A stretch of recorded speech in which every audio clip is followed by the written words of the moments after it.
Hello everybody and welcome to the barbecue shop here at Hayes Garden World. As always, we're joined by top barbecue chef, Mr. Richard Holden. Hi folks. And in this video we're going to be doing a chicken breast fillet stuffed with mozzarella, some sun-dried tomatoes and some spinach. And we're going to be cooking that on the new Spirit 2 E310.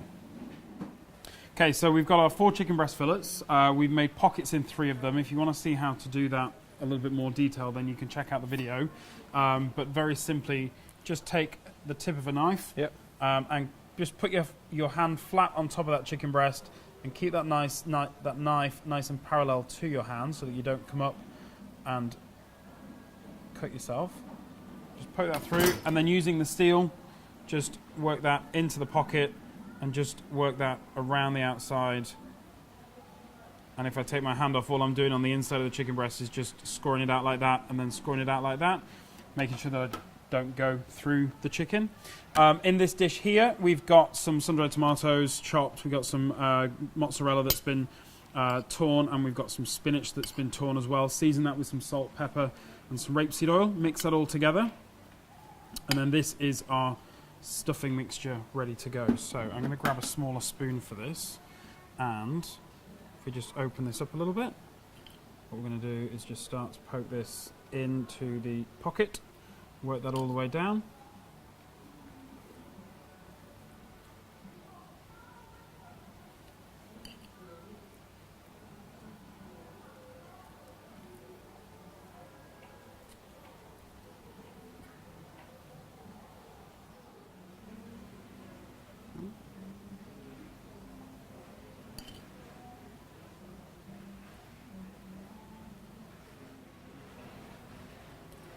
So then once you've got your mixture in, you can just smooth that down the pocket a little bit, just from the outside, and then we'll tidy up those little bits. Could you do me a favour and just season over the top of those with the salt and pepper, and we'll drizzle over with some oil as well. These are going to go into a hot skillet, so we're going to make sure that they have a nice little bit of oil on the outside of them. Something that you could do in advance, you could get the chicken breast pockets cut and then the filling made and stuffed into the chicken breast, and then you could quite simply pop those into the fridge if you wanted to make these ahead. Season this point once they've come out of the fridge, but other than that, this is a nice little dish that you could have in the fridge ready to go. Make them in the morning and then cook them in the afternoon, so that's perfect. And then a little bit of pepper over the top as well. Nice bit of height there. You can tell we've been doing these videos for a while.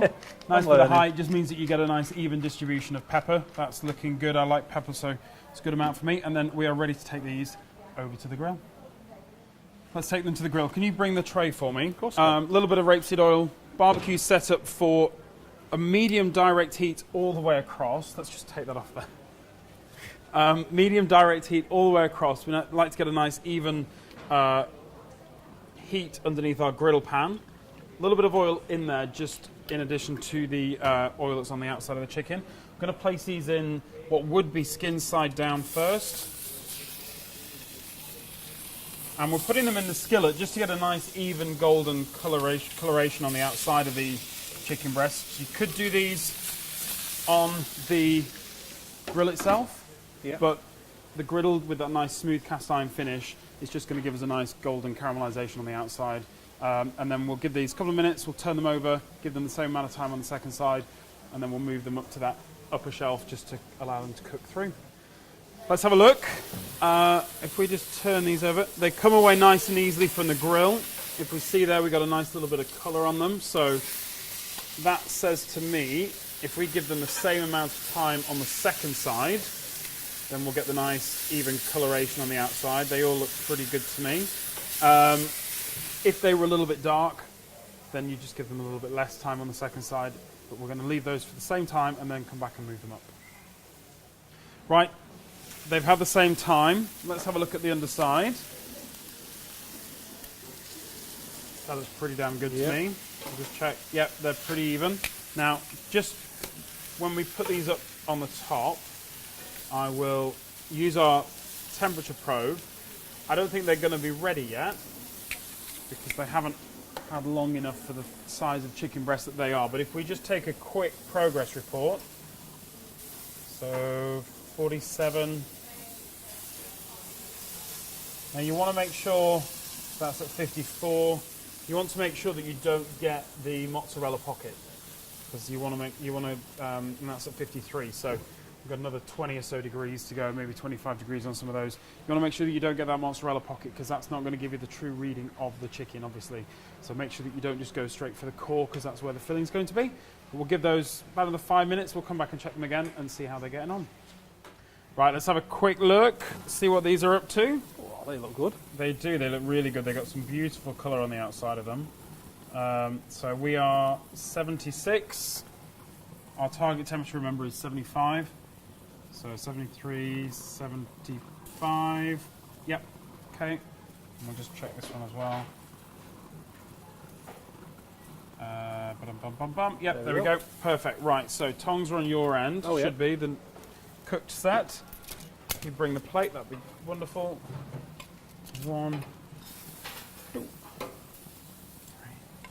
See that cheesy filling just coming out of the end there. Let's pop that down. We'll turn this off. Beautiful bit of colour on those. And let's just say it does bear repeating.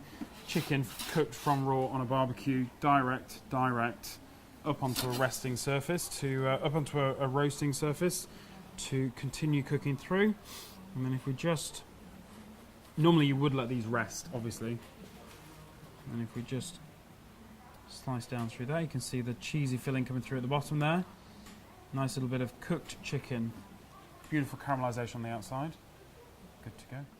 Okay, so if you'd like to find out the details of this recipe, visit the website hayesgardenworld.co.uk, or pop in store, visit the team here at the barbecue shop. They'll talk you through all the equipment we've used, the barbecue.